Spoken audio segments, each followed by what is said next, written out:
Assalamualaikum warahmatullahi wabarakatuh. Berjumpa lagi pada mata kuliah Statistik Penelitian Bisnis. Baik teman-teman semuanya, pada pertemuan kali ini kita akan membahas tentang analisis regresi. Nah, kapan waktunya kita menggunakan teknik analisis regresi ini? Nah, analisis regresi digunakan untuk memprediksi perubahan variabel dependen akibat adanya perubahan variabel independen. Nah, jadi antara analisis korelasi dan analisis regresi ini mempunyai hubungan fungsional, akan tetapi memiliki perbedaan yang dasar. Nah, kalau pada analisis regresi ini tadi digunakan sebagai untuk memprediksi variabel X terhadap Y, tetapi kalau korelasi hanya mengetahui arah hubungan, bentuk hubungan antara variabel X dan Z, arah hubungannya bagaimana, positif atau negatifnya, kemudian kuat atau lemahnya, seperti itu. Nah, tetapi tetap mereka memiliki hubungan fungsional antara regresi dan korelasi, karena nanti pada penghitungan B itu salah satunya menghitungnya dengan menggunakan koefisien korelasi, fungsi dasar. Nah, baik, regresi itu ada dua. Yang pertama adalah regresi linier sederhana, yang kedua adalah regresi linier berganda. Kapan kita menggunakan regresi linier sederhana? Manakala X-nya gitu ya, hanya terdapat satu prediktor saja atau satu variabel independen saja.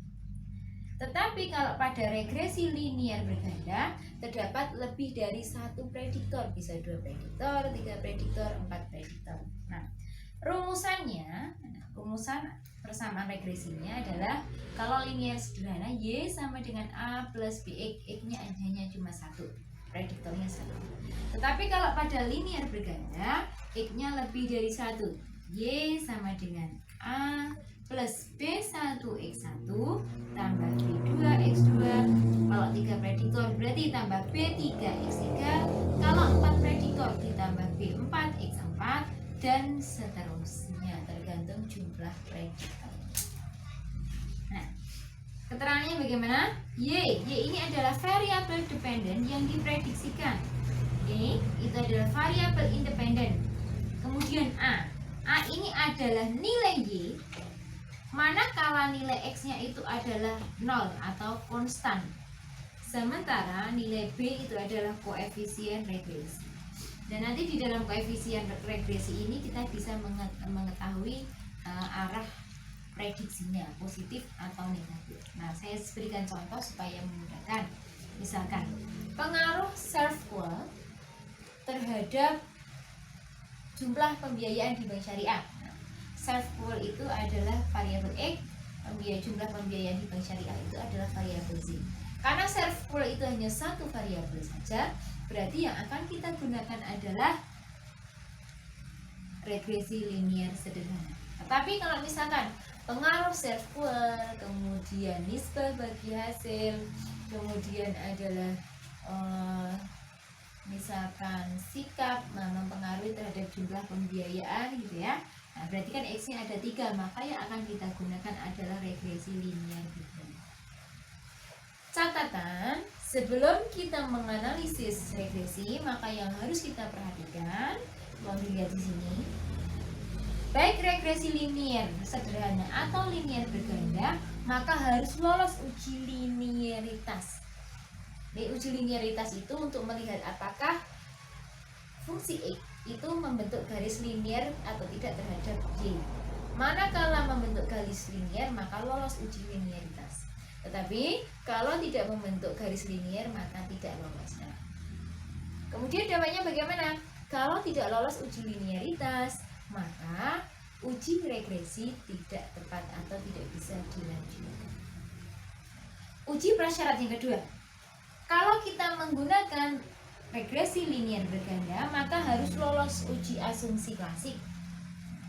Uji asumsi klasik itu apa aja? Ada uji linearitas tadi ya, uji autokorelasi pada data yang sifatnya time series untuk waktu, uji multikolinearitas, uji heterokedastisitas, dan uji normalitas. Nah, nanti akan dibahas di setelah regresi ini selesai. Nah, itu tapi asumsinya harus lolos semua uji asumsi klasik. Tetapi kalau pada linear sederhana tidak perlu sampai ke autokorelasi, heterokedastisitas, multikolinearitas, atau non-linearitas. Baik, bagaimana langkah pengujiannya? Nah, sekarang kita akan coba langkah pengujian regresi linear sederhana. Nah, prinsip dasarnya pengujian regresi linear sederhana dan regresi linear berganda itu hampir sama tahapannya. Cuma beda di rumusnya untuk menghitung nilai A, B, dan B2. Nah, untuk sekarang regresi linear sederhana dulu, menghitung nilai A. Nah, rumusnya adalah ini sigma Y1 dikalikan sigma X1 kuadrat dikurangi sigma X1 dikalikan sigma X1 Y1 dibagi N kali sigma X1 kuadrat dikurangi sigma X1 dikuadratkan. Nah, teman-teman, ini harus kita hitung menggunakan tabel penolong sama dengan yang B. Langkah kedua adalah menghitung nilai B.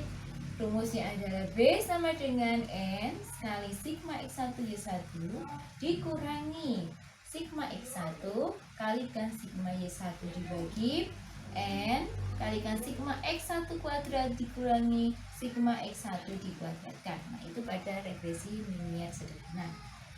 Berbeda kalau kita menghitung regresi linear berganda. Misalkan ini adalah dua prediktor. Maka untuk menghitung A, B1, B2 rumusnya adalah seperti ini. Sigma Y sama dengan A kali N itu adalah jumlah datanya, ditambah B1 dikalikan sigma X1 ditambah B2 kali sigma X2. Kemudian, nanti ini bisa memakai analisa disubstitusikan ya. Kalau sudah ketemu satu koefisien, substitusikan ke rumus berikutnya. Kemudian sigma X1 kali Y sama dengan A kali sigma X1 B1 dikalikan sigma X1 kuadrat ditambah B2 dikalikan sigma X1 X2. Kemudian yang selanjutnya mencari sigma X2Y. A dikalikan sigma X2 B1 dikalikan sigma X1 X2 ditambah B2 dikalikan sigma X2 kuadrat. Kalau A dan B, B1, B2, B3 dan seterusnya sudah selesai, maka langkah selanjutnya adalah menyusun persamaan regresi. Jadi di sini sudah ada ya. Kalau persamaan regresinya Z sama dengan regresi linear sederhana, Y sama dengan A plus B kali X. Nah, tapi kalau pada regresi linear berganda, Y sama dengan A1 ditambah A, saya ulangi, A ditambah B1 X1 tambah B2 X2 dan seterusnya.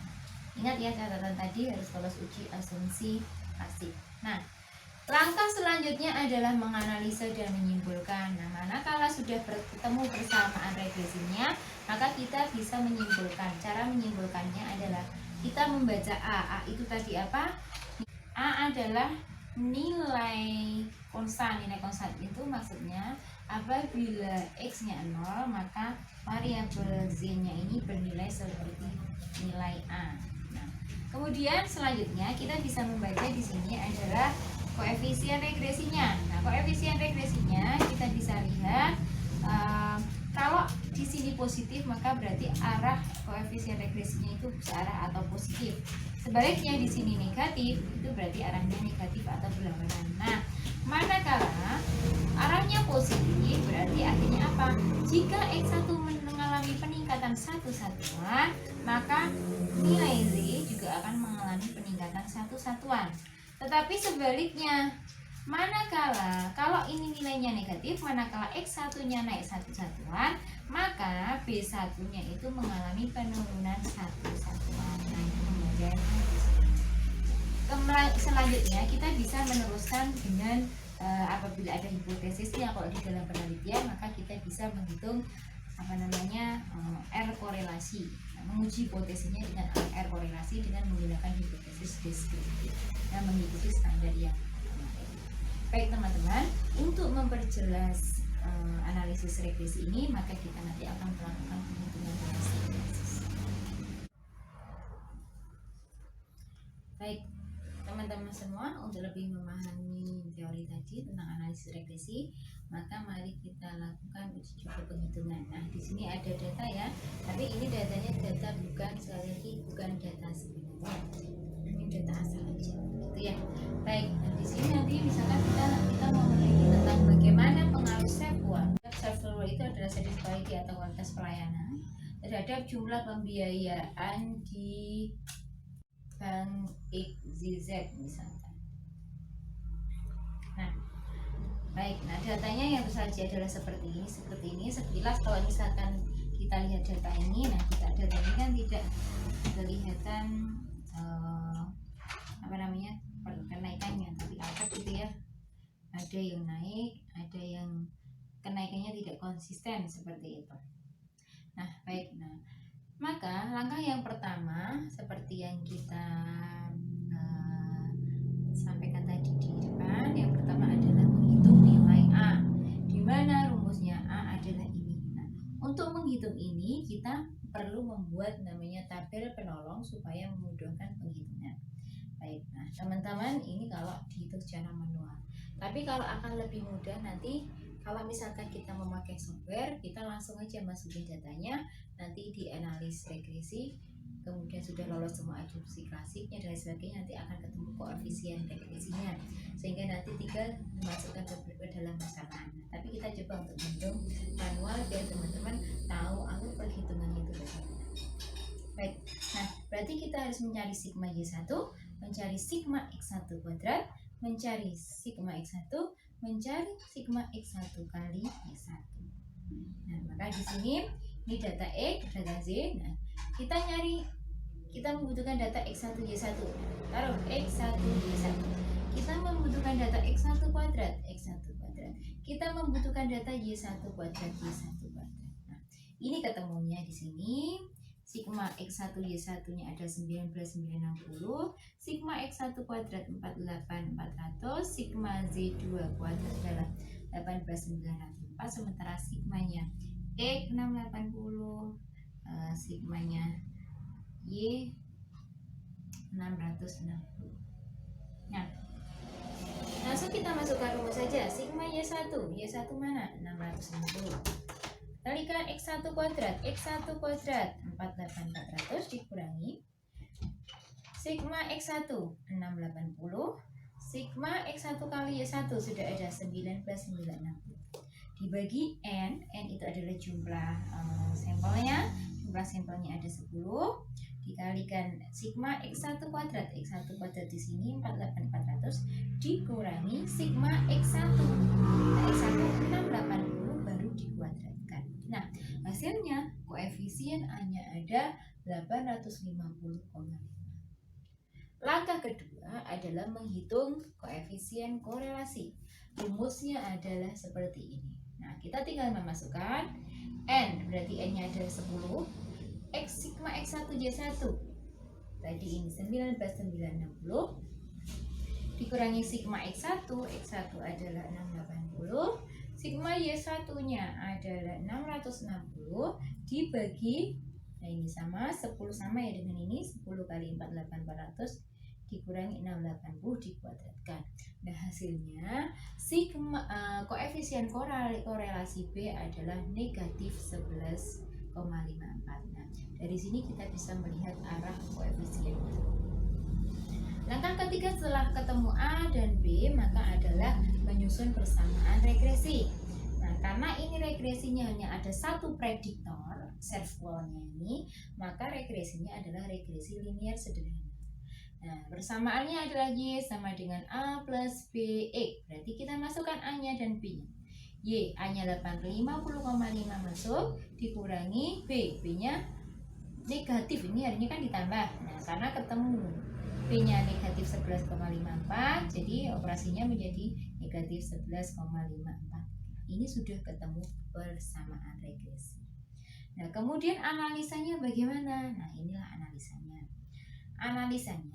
Nah tadi fungsi regresi itu untuk mengetahui prediktor apabila variabelnya X, nah, kemudian variabel Z-nya itu akan berubah atau akan berubah baik itu meningkat atau menurun sejauh berapa, gitu kan? Nah, kita coba.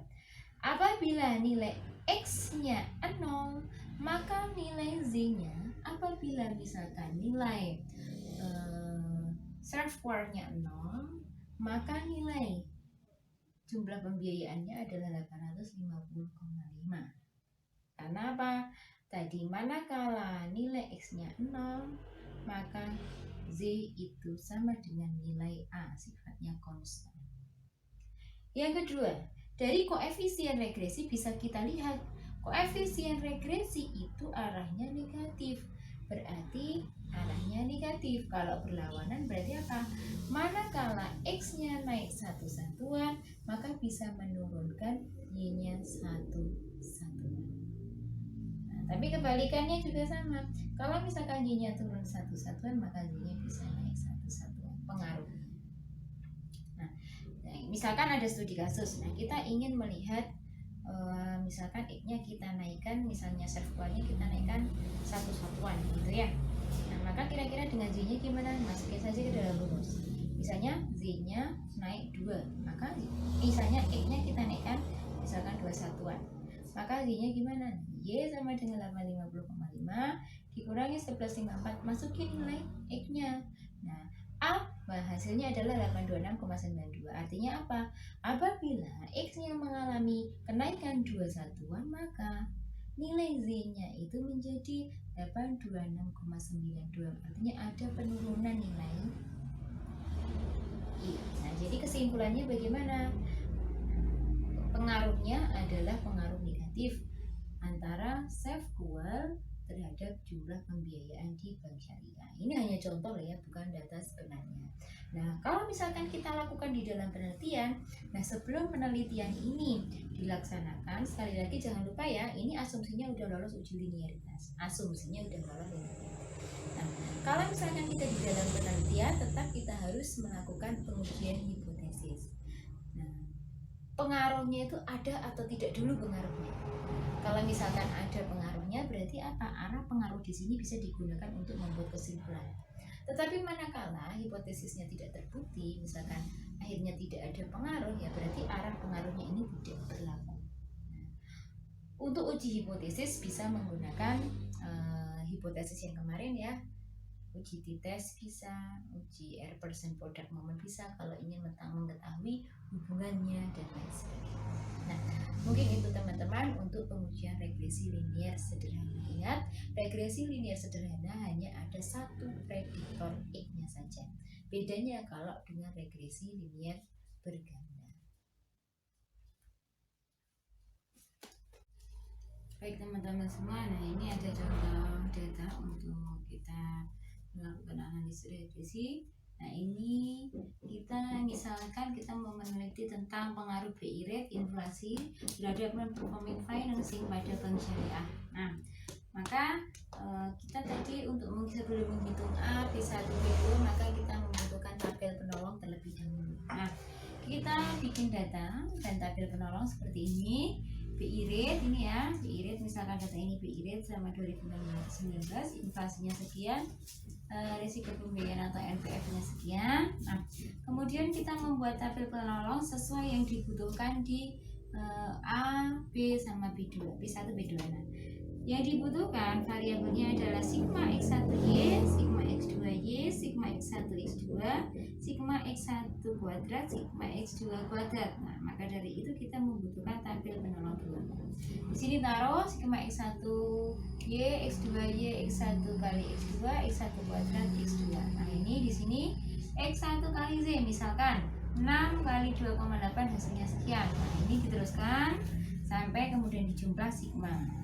Ini sama, ini sama, ini sama dijumlah sehingga sigmanya, nah sigma X1Y ketemu 255,76, sigma X2Y ketemu 133,92, sigma X1 kali X2 ketemu 175,71, X1 kuadratnya sigmanya 332,98, kemudian sigma X2 kuadrat 94,78. Nah, selanjutnya kita akan melakukan pengujian A, B1 dan B2. Nah, kita hapus dulu ya.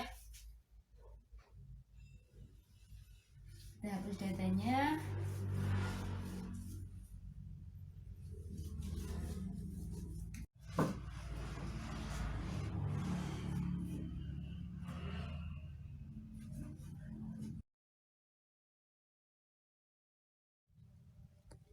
Baiklah, nah tadi kita rangkum ya informasi dari tabel tadi. Jadi yang kita butuhkan tadi ada sigma X1Y. Nah ini angkanya tadi saya bulatkan sedikit ya supaya tidak ada koma-komanya, hanya untuk penghitungan saja. Tapi teman-teman nanti kalau menghitung menggunakan Excel ya apa adanya saja ya.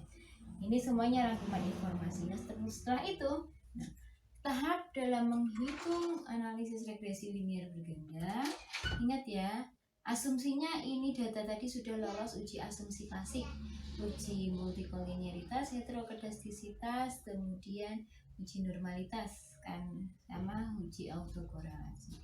Karena uji autokorelasi ini bukan sifatnya runut waktu, maka kita tidak perlu memakai uji autokorelasi. Nah, menghitung koefisien A, P1, P2. Nah, tadi rumusnya adalah ini. Nah, kemudian kita masukkan nilai ini ke sini. Kita substitusikan. Ini Y 44 sama dengan A. A-nya tetap A. Nah, N-nya itu adalah 10, jumlah sampelnya. Kemudian sigma X1 58 kali P1 ditambah 31 P2. Persamaan yang kedua hasilnya ini ya. Ini dari situ kita masukkan aja, substitusikan.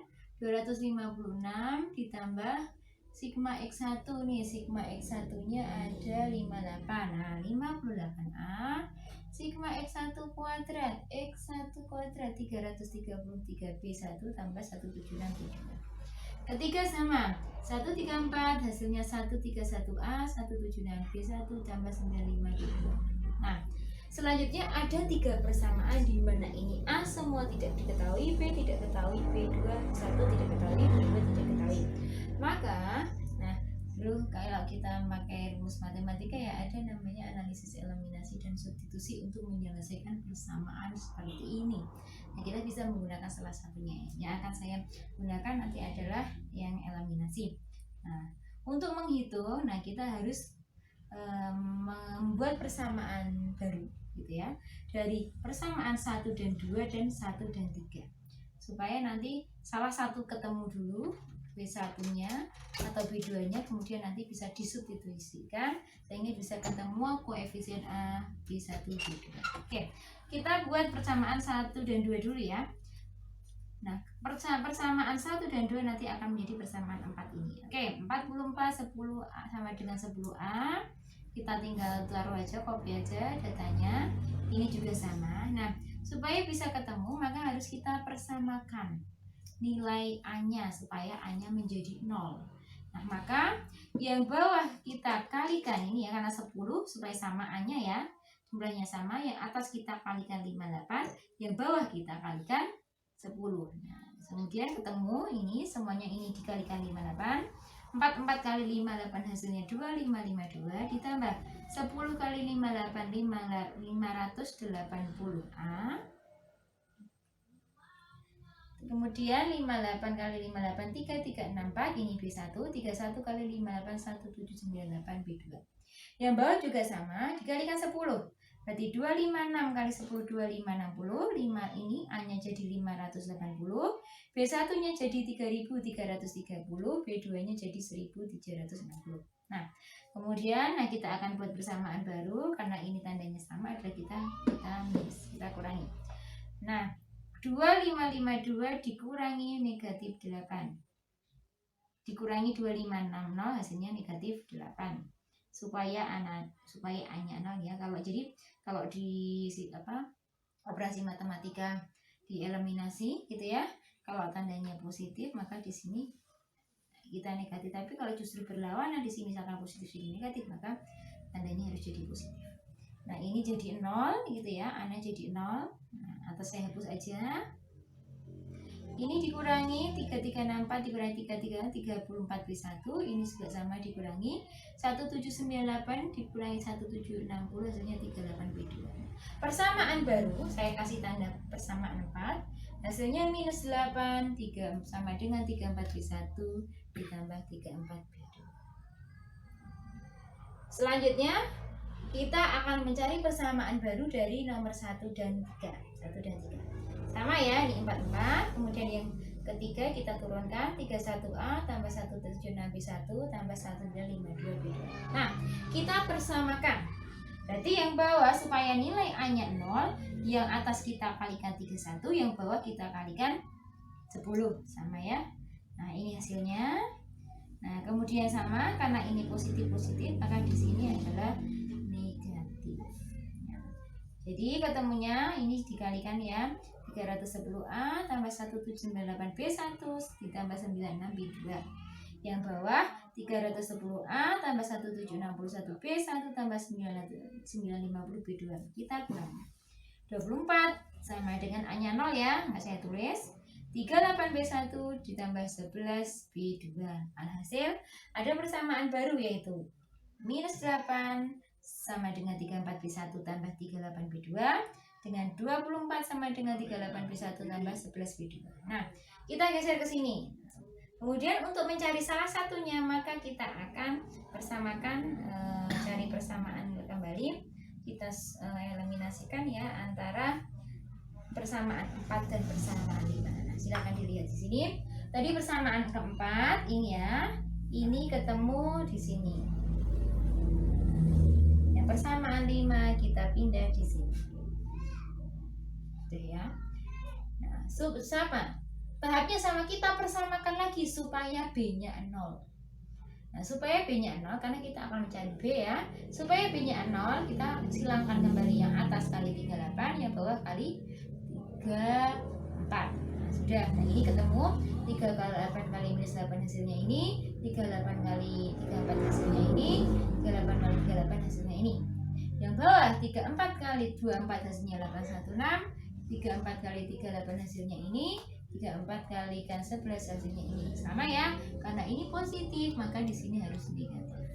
Nah, kemudian kita kurangkan hasilnya ini min 304 dikurangi 816 hasilnya minus 1120. Ini B-nya jadi kosong, B1 nya. Nah, B2 nya adalah 1444 dikurangi 374 hasil 1072. Baik, nah ini di sini sudah kita, ini ibaratnya saya hapus B1 nya. Nah, jadi ketemu minus 1120 sama dengan 1720 kali B2. Bagaimana cara kita cari B2? Ya sudah, berarti B2 sama dengan minus 1120 dibagi 1070. Hasilnya adalah 1,05. Oke, koefisien B2 sudah ketemu 1,05. Nah, kalau koefisien sudah B2 ketemu, maka kita akan bisa menghitung B1 dan B2 dengan tinggal mensubstitusikan koefisien B2 ke persamaan tadi. Nah, oke, langkah selanjutnya kita ngitung B1 dulu. B1 kita basisnya pakai persamaan 4 atau 5, boleh salah satunya. Nah, ini saya contohkan pakai persamaan yang nomor 5 aja. 24 sama dengan 38B1 tambah 11 kali B2. Tadi B2 nya udah ketemu 1,05, ya sudah, tinggal kita substitusikan ke sini. Nah, hasilnya 24 sama dengan 38B1 ditambah 11 kali 1,05. Nah, hasilnya 38B1 sama dengan 11,55 dikurangi 24. Nah, 38B1 sama dengan minus 12,45. B1 berarti minus 12,45 dibagi 38. B1 ketemunya minus 0,33. Nah, sudah ketemu B1 nya itu minus 0,33. Jadi B2 sama dengan 1,05, B1 sama dengan minus 0,33. Sekarang yang kita cari tinggal A. Nah, A kita memakai koefisien yang sini. Persamaan yang ini boleh persamaan 1, boleh persamaan 2, boleh milih persamaan 3. Saya cari yang mudah aja, persamaan 1 aja. Oke ya. A berarti 44, ini 10A tambah 58B ditambah 31B2. Kita substitusikan nilai B2 dan B1.